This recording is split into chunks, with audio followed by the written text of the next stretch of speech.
Magandang araw! Bago ko itatalakay ang aking pananaliksik, ipakilala ko muna ang aking napiling pilosopong Pilipino na naging basihan ko sa aking papel. Ito ay si Jeffrey Centeno. Pinanganak siya noong ika-15 araw ng Mayo, 1975 sa lungsod ng Maynila sa Pilipinas. Siya ay isang profesor sa Departamento ng Filosofiya sa Universidad ng Pilipinas, kung saan siya ay nagtapos ng kanyang mga degree sa filosofiya. Ang kanyang mga akda tulad ng The Philosophy of the Man-Person ay naging sanggunian sa edukasyon. Ngayon, ang thesis ng kanyang akda na Inclusive Education and Social Transformation ay isang proseso na nagbibigay daan sa panlipunang pagbabago sa pamamagitan ng paglaban ng sistematiko hindi pagkapantay-pantay na naging daan upang lumikha ng isang mas makatarungan at demokratikong lipunan. So ngayon, ang aking pamagat sa pananaliksik ay edukasyon sa gitna ng kakapusan.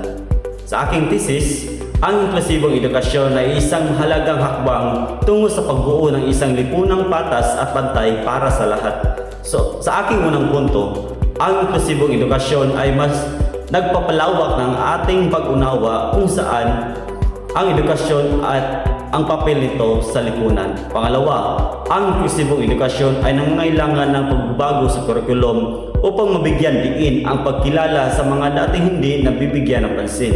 Pangatlo, ang inklusibong edukasyon ay nagtataguyod ng pagkapantay-pantay at katarungan sa pamamagitan ng pagbibigay ng pagkakataon sa lahat upang umunlad. So sa akin namang una, maaaring maging pabigat sa mga guro ang pagkakaroon ng iba't ibang pangangailangan sa mga mag-aaral sa isang silid-aralan. Pangalawa, ang pagpapatupad ng inklusibong edukasyon ay maaaring mangangailangan ng malaking pundo para dagdag kagamitan at pagsasanay.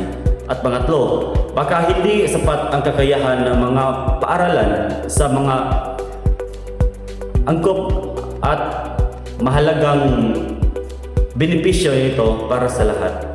At sa akin namang sagot sa bawat pagpuna, sa pamamagitan ng sapat na suporta at pagsasanay, ang mga guro ay magiging mas handa at epektibo sa pagtugon sa iba't ibang pangangailangan ng mga mag-aaral. So pangalawa, ang pamumuhunan sa inklusibong edukasyon ay isang pangmatagalang benepisyo para sa lipunan.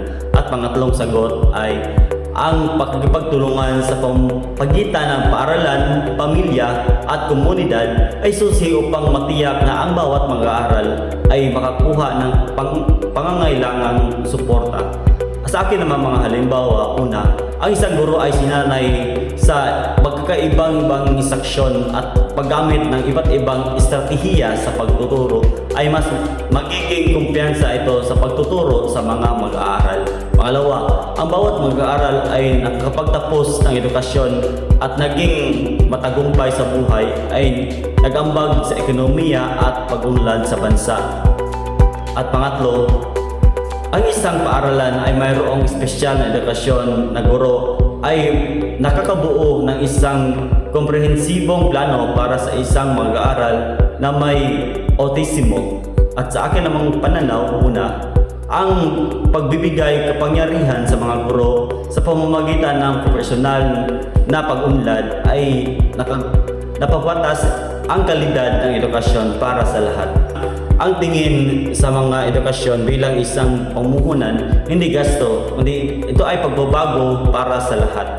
At pangatlo, ang pagbuo ng isang matatag na network ay suporta sa pamamagitan ng responsibilidad para sa komunidad.